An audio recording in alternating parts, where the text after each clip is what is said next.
সন্তান জন্মদানের পর কতদিন সহবাস করা হারাম?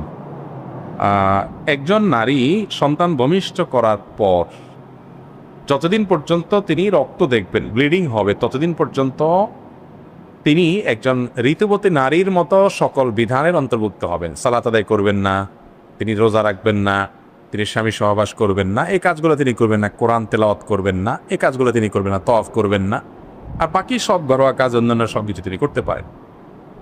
আর এই ব্লিডিংটা দেখতে দেখতে যদি 40 দিনের বেশি হয়, তাহলে আবার 40 দিনের পরে নর্মাল হয়ে যাবে, অর্থাৎ সব কিছু করতে পারবে, নামাজও পড়তে হবে তাকে। কিন্তু 40 দিন পর্যন্ত সর্বোচ্চ এই ব্লিডিং হলে সেটার কারণে সালাত তিনি পড়বেন না, স্বামী সহবাস করবেন না।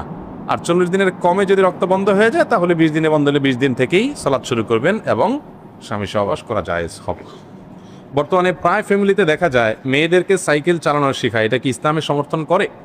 মেয়েদেরকে সাইকেল চালানো শেখানো এটা গ্রহণযোগ্য হতে পারে একবারে ছোট বাচ্চা মেয়ের ব্যাপারে। একদম ছোট বাচ্চা মেয়ে ঘরোয়া ঘরের বাড়িতে চৌহদ্দির মধ্যে চালাচ্ছে, তার নারীসুলভ ব্যক্তিত্ব, প্রাইভেসি, আত্মসম্মান, এটার প্রতি আঁচড় পড়ার কোনো সম্ভাবনা আশঙ্কা নাই, এই লেভেলে এটা গ্রহণযোগ্য হতে পারে।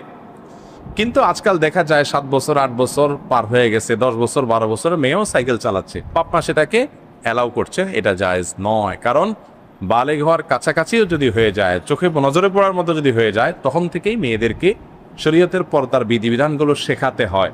সাইকেল চালানোর মাধ্যমে তার পর্দা লঙ্ঘিত হবে কি হবে না, তার শরীর, তার সৌন্দর্য এটা আবৃত থাকবে না, বরং অনাবৃত থাকবে, এবং এটার কারণে হাজারো অনাচার তৈরি হবে, সেটা আমরা সবাই জানি। তো যার কারণে এগুলো জায়েজ নয়।